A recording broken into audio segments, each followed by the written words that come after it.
Hello everyone, সবাই কেমন আছো? আশা করি ভালো আছো। আমি ভালো আছি। অমিতার চ্যানেলে সবাইকে জানাই অনেক অনেক ওয়েলকাম আর অনেক অনেক ভালোবাসা। তো বন্ধুরা, সকাল সকাল উঠে সব কাজ বাজ রেডি করে ব্রেকফাস্ট রেডি করলাম। দেখো পোয়া করেছি। তো পোয়া হচ্ছে কি, অনেকে কি বলো তো, বলো যে চিড়ার পোলাও বলো, তো গুজরাটি ভাষায় পোয়া বলে, তাই আমি পোয়া বলে ফেললাম। তো দেখো বন্ধুরা, এরা এই স্টাইলে খায় বাদাম আর ঝুরি দিয়ে, তো আমিও এইভাবে মানে দেখাচ্ছি তোমাদেরকে। তো চলো ব্রেকফাস্ট খেয়ে নেই, তারপরে আচার তৈরি করব। দেখো বন্ধুরা, তেলবিহীন ছাড়াই আচার করব আজকে, তোমাদের সঙ্গে শেয়ার করব। দেখতে থাকো, সঙ্গে থাকো। তো একটুখানি তেল দিয়েছি, তার উপর চিনি দিয়ে দিয়েছি, লাল হয়ে উঠে আসছে। এবার কি বলো তো, আমটাকে প্রচুর পরিমাণ মানে প্রচুর পরিমাণ কম আছে তোমাদেরকে হচ্ছে মানে রাখতে হবে, যাতে হচ্ছে আমটা আস্তে আস্তে নরম হয়ে যায় বা গলে যায়। এইভাবে কি দেখো, আমি খুব কম আছে, ধিমি আছে, আস্তে আস্তে নাড়ছি যাতে আমটা মানে গলে যায় বা সিদ্ধ হয়ে যায়। তো এর মধ্যে ঢাকা দিয়ে দেবো, তারপরে কি বলো তো, মশলাটা রেডি করে নেব। দেখো বন্ধুরা, কিভাবে নাড়াচাড়া করছি। এরপরে আমি এতে কি কি মশলা দেই তোমাদেরকে বলে দেই। এতে আমি পানমৌরি দেব, জিরে দেব, ধনে দেব আর হচ্ছে কালো জিরে দেব। তো দেখো বন্ধুরা, আমি খুব ধিমি ধিমি আঁচে ঢাকনা লাগিয়ে আস্তে আস্তে আমটাকে গলে যেতে দেব।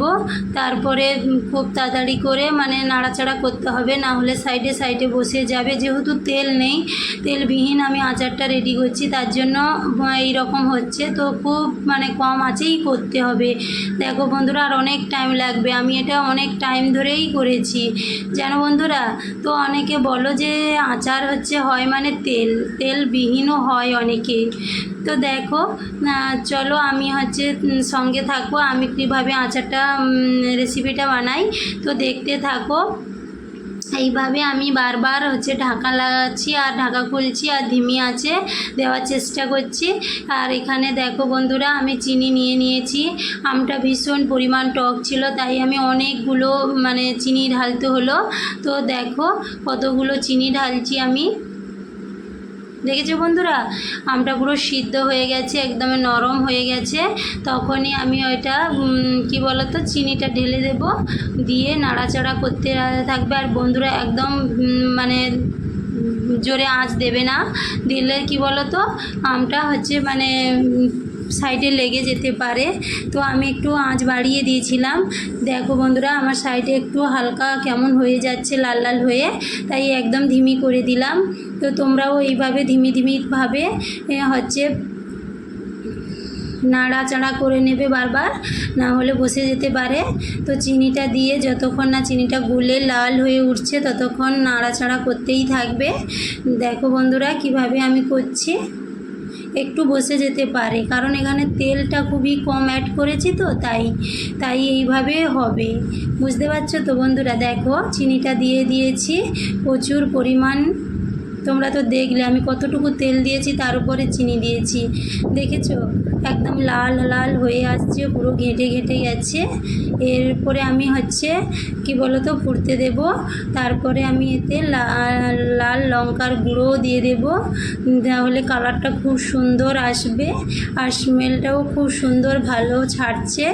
যেন বন্ধুরা, যেন মনে হচ্ছে যে খেয়ে নেই। খুব টক টক মিষ্টি মিষ্টি, খুব অসাধারণ একটা স্মেলও দিচ্ছে। খুব ভালো লাগছে, এই স্মেলটা আমার খুবই খুবই ভালো লাগে। তো দেখো পুরো চিনিটা কিভাবে লাল হয়ে মানে পাকানো রং হয়ে গেছে, খুব সুন্দর। এরপরে আমি লঙ্কাটা গুঁড়ো করে রেখেছিলাম, আর লঙ্কাটা পুরো মিক্সিতে গুঁড়া করবে না, একদমই মানে কি বলো তো, আধা আধা টাইপের থাকলে কি বলো তো আচারটা ভালো হয়। তো তার জন্য আমি এইভাবে আধা আধা মানে গুঁড়ো করেছি, পুরোটাই পেস্ট করিনি একদম। দেখো বন্ধুরা, নাড়াচাড়া করে নিয়েছি। আর হ্যাঁ, ওই মশলাটা যেটা তৈরি করে রেখেছি, সেইটা পুরো কী বলো তো, গ্যাসের ওভেনটা বন্ধ করে তারপরে এই দেখো আমি মশলা তো বলে দিয়েছি, ধনে জিরে আর পানমৌরি আর কালো জিরে এইগুলো দিয়েছি। দেখছো বন্ধুরা, এটা ফার্স্টে দেওয়ার দরকার ছিল। দেখো আমি আঁচটা কমিয়ে মানে বন্ধ করে দিয়ে তারপরে এই মশলাটা দিচ্ছি। এই মশলাটা দিয়ে নেড়ে চেড়ে নেবে। এইটা কি বলো তো, যদি মানে আঁচটা জেলে ওইটা দাও, তাহলে কি বলো তো তেতো হয়ে যায়, মানে তিতা লাগতে পারে যেহেতু জিরা রয়েছে। তো দেখো বন্ধুরা কালারটা কেমন আসছে, আচারটা কত সুন্দর, তোমাদেরকে আমি খেয়ে একটু দেখানোর চেষ্টা করলাম। আর দেখো বন্ধুরা আমি জারে ভরে ফেললি, আর এখানে তেল একটু আমি আলাদা করে অ্যাড করে রেখেছি, আর এমনি একটু শুকনাও রেখে দিয়েছি। গরম করে তেল নিয়ে আমি ঢেলে দিয়েছি, ওটা তোমাদেরকে দেখালাম না। তো এখন হচ্ছে এই ডিবা মানে কাচের বয়ামে